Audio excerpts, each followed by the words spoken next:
नमस्कार। आज हामी एउटा यस्तो गम्भीर विषयमा कुरा गर्दैछौँ जसले हाम्रो कृषि क्षेत्रलाई भित्रभित्रै खाइरहेको छ। त्यो हो बाँदर र मानव बीचको बढ्दो द्वन्द्व। यसले कसरी हाम्रो खेतीपाती प्रणालीलाई तहसनहस पार्दैछ र यसलाई रोक्न कस्ता वैज्ञानिक र रणनीतिक समाधानहरू अपनाउन सकिन्छ भन्ने बारे आजको यो प्रस्तुतिमा हामी गहिरिएर बुझ्नेछौँ। सुरु गरौँ है त। ल, अब यो तथ्याङ्क हेरौँ त। 500 करोड भारू सुन्दा पनि आङ झिरिङ हुन्छ नि, होइन र? भारतको हिमाचल प्रदेशमा मात्रै हरेक वर्ष बाँदरको आतंकले गर्दा कृषि क्षेत्रमा यति ठूलो आर्थिक नोक्सानी हुने गरेको छ। यसले के प्रश्न पार्छ भने यो एउटा सामान्य झन्झट मात्रै पक्कै होइन। यो त एउटा भयानक आर्थिक धक्का हो जसले किसानहरूको गाँस र बाँच्ने सङ्कटमा पारिरहेको छ। र यो सबै आर्थिक बर्बादी र हाम्रा उर्वर भूमिहरू बाँझो हुनुको पछाडि मुख्य हात कसको छ त? हो, मुख्य कारण यिनीहरू नै हुन्। रातो बाँदर, जसलाई रेसस मकाक पनि भनिन्छ, अत्यन्तै चलाक र परिस्थिति अनुसार आफूलाई तुरन्तै ढाल्न सक्ने प्राणी हो। यिनीहरू जङ्गलबाट गाउँघरमा पसेर किसानले महिनौं पसिना बगाएर उब्जाएको अन्नबाली क्षणभरमै सखाप पारिदिन्छन्। भाग 1, बाँदरबाट कृषिमा सङ्कट। अब यो तथ्याङ्क साँच्चै चाखलाग्दो छ। नेपालकै कुल्मी जिल्लामा गरिएको एउटा अध्ययन हेरौँ। यहाँ 53% नुक्सानी त मकैमा मात्रै हुँदो रहेछ। त्यसपछि गहुँ र धानको पालो आउँछ।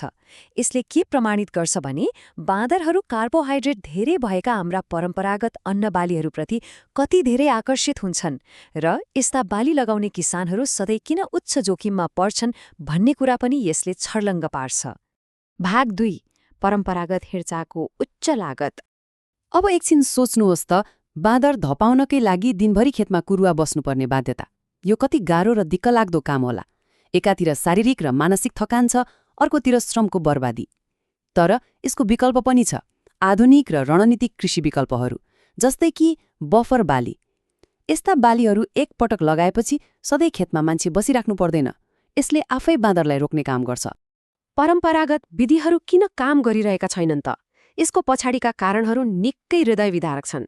ज्यालादारीमा मान्छे राख्दा आर्थिक भार त थपिएको छ नै, तर सबैभन्दा दुःखको कुरा मकै बारी कुरेर बस्दा कैयौं बालबालिकाहरूको विद्यालय नै छुटिरहेको छ। अझ अचम्मको कुरा त के भने पटक्का पड्काउने वा हो हल्ला गर्ने तरिका पनि अब काम लाग्न छोडिसके। यी चतुर प्राणीहरू यस्ता आवाजसँग यति अभ्यस्त भइसके कि अब तिनलाई कुनै डरै लाग्दैन। भाग 3, बफर बाली रणनीति। यसो हुनुको पछाडि नि एउटा गज्जबको विज्ञान लुकेको छ, जसलाई अष्टतम आहार सिद्धान्त अर्थात् अप्टिमल फरेजिङ थ्योरी भनिन्छ। सिधा भाषामा भन्नुपर्दा कुनै पनि जनावरले थोरै मेहनतमा धेरै ऊर्जा पाइने खानेकुरा मात्र खोज्छ। यदि खेतको वरिपरि स्वाद नहुने वा खान नमिल्ने बालीहरू लगाइएको छ भने बाँदरहरूले त्यहाँ आफ्नो ऊर्जा र समय खेर फाल्ने चाहँदैनन्। त्यसैले तिनीहरू त्यस्ता ठाउँलाई व्यवस्था गरेर जङ्गलमै फर्कन्छन्। र यसको सबैभन्दा उत्कृष्ट उदाहरण के हो थाहा छ? चिया। चिया बगानले कसरी एउटा बलियो जैविक पर्खालको काम गर्छ भनेर नेपालकै पूर्वी भेग र युगाण्डा जस्ता देशहरूको अध्ययनले देखाएको छ। बाँदरहरू बाक्लो चिया बगान पार गरेर जान पटक्कै मन पराउँदैनन्। यसले गर्दा भित्र लगाइएको मुख्य बाली एकदमै सुरक्षित रहन्छ। अनि अर्को फाइदा, चिया आफैमा राम्रो आम्दानी दिने नगदे बाली हो भनेपछि किसानलाई त दोहोरो फाइदा भयो नि। भाग 4, क्षेत्रीय रणनीतिक वैकल्पिक खेती। अब यो हेरौँ है, भूगोल अनुसार कुन ठाउँमा के लगाउने त? पूर्वदेखि पश्चिम र तराईसम्मका रणनीतिक बालीहरू एकदमै प्रभावकारी देखिएका छन्। पूर्वी नेपालका बाँदर प्रभावित क्षेत्रहरूमा चिया, रबर, एभोकाडो, अलैँची र अमरेसो जस्ता बालीहरू अत्यन्त सफल भएका छन्। विशेष गरी चियालाई बाँदरले खाँदैन र यसले एउटा बलियो अवरोध अर्थात् बफरको काम गर्छ। उता भोजपुर क्षेत्रमा हेर्ने हो भने रुद्राक्ष खेतीले बाँदरको समस्या टार्न राम्रो काम गरेको छ। पश्चिम र उच्च पहाडी क्षेत्रहरूमा ओखर खेती एउटा प्रमुख रणनीति हो, किनभने ओखरको बोक्रा कडा हुन्छ, बाँदरले सजिलै फुटाउन सक्दैन। अनि तराईको कुरा गर्दा परम्परागत अन्नबालीको सट्टा माछा पालन गर्नु अत्यन्तै लाभदायक र सुरक्षित अभ्यास मानिएको छ। पानीमा हुने हुनाले बाँदरले यसमा केही बिगार गर्नै सक्दैन। त्यसैले यहाँ बुझ्नुपर्ने मुख्य कुरा के छ भने यदि हामीले अदुवा, बेसार, खुर्सानी वा तरुल जस्ता मसला र जरामुनि फल्ने बालीहरू लगायौं भने बाँदरको खानाको स्रोत नै पुरै बन्द हुन्छ। यस्ता बालीहरू बाँदरले खाँदैनन् र खोस्रेर पनि नष्ट गर्दैनन्। यसरी किसानको मेहनत र आम्दानी दुवै सुरक्षित रहन्छ। र यो भनाइले ठ्याक्कै त्यही कुरालाई जोड दिन्छ। सुगन्धित र जडीबुटीजन्य वनस्पतिहरू त किसानका लागि साँच्चै वरदान नै साबित हुन सक्छन्। बाँदरहरू कडा गन्ध मन पराउँदैनन्। क्यामोमाइल र ल्याभेन्डर जस्ता वनस्पतिहरूको गन्धले बाँदरलाई खेतको छेउमै पर्न दिँदैन। यसको अर्को सुखद पक्ष भनेको यस्ता जडीबुटीहरूको औषधि बजारमा माग पनि उच्च छ, जसले किसानलाई मनज्ञ आम्दानी दिन सक्छ। भाग 5 नवीनतम गैर घातक रोकथाम उपायहरू। अब बाली मात्रै फेरेर पुग्दैन, अन्य रोकथामका उपाय पनि हेरौं। एकातिर हेर्नुस् त, शून्य लागतको तर कति चलाक स्थानीय सिप नरियलको पासो, अनि अर्कोतिर सौर्य ऊर्जाबाट चल्ने आधुनिक यन्त्र। यी दुवैको उद्देश्य एउटै हो, बाँदरलाई कुनै चोटपटक नदी सुरक्षित रूपमा तर्साएर भगाउने। यो नरिवलको पासोले काम गर्ने तरिका नि मलाई त एकदमै गज्जब लाग्यो।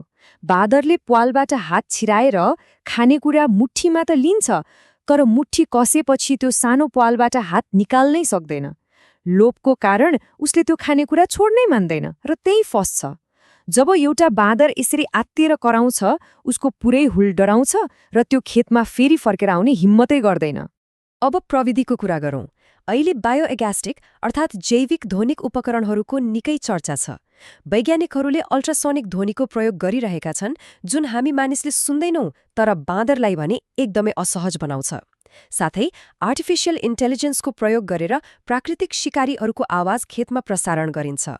यसले बाँदरहरूलाई त्यो क्षेत्र नै खतरापूर्ण भएको महसुस गराउँछ र उनीहरू त्यहाँबाट भाग्छन्। भाग 6 जीविकोपार्जन र संरक्षणको सन्तुलन। अनि प्राकृतिक समाधान पनि छ नि, जस्तै यो ढेडु बाँदर वा लङ्गुर। ढेडु भनेको रातो बाँदरको प्राकृतिक शत्रु नै हो।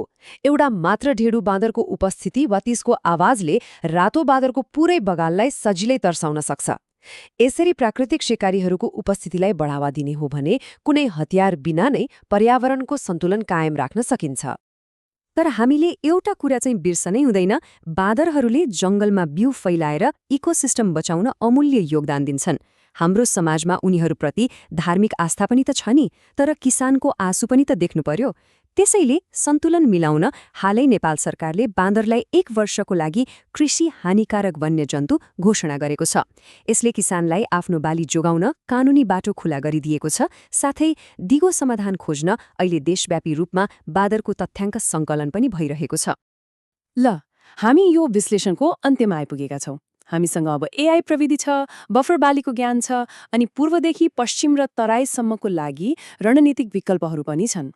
तर एउटा गम्भीर प्रश्न, यति धेरै प्रविधि र ज्ञान हुँदाहुँदै पनि हाम्रा किसानहरूलाई परम्परागत खेती छोडेर यी आधुनिक र दिगो अभ्यासहरूतर्फ लाग्न हामीले कसरी अझ प्रभावकारी रूपमा सघाउन सक्छौं होला? यो हामी सबैले सोच्ने पर्ने विषय हो। आजको लागि यति नै, धन्यवाद।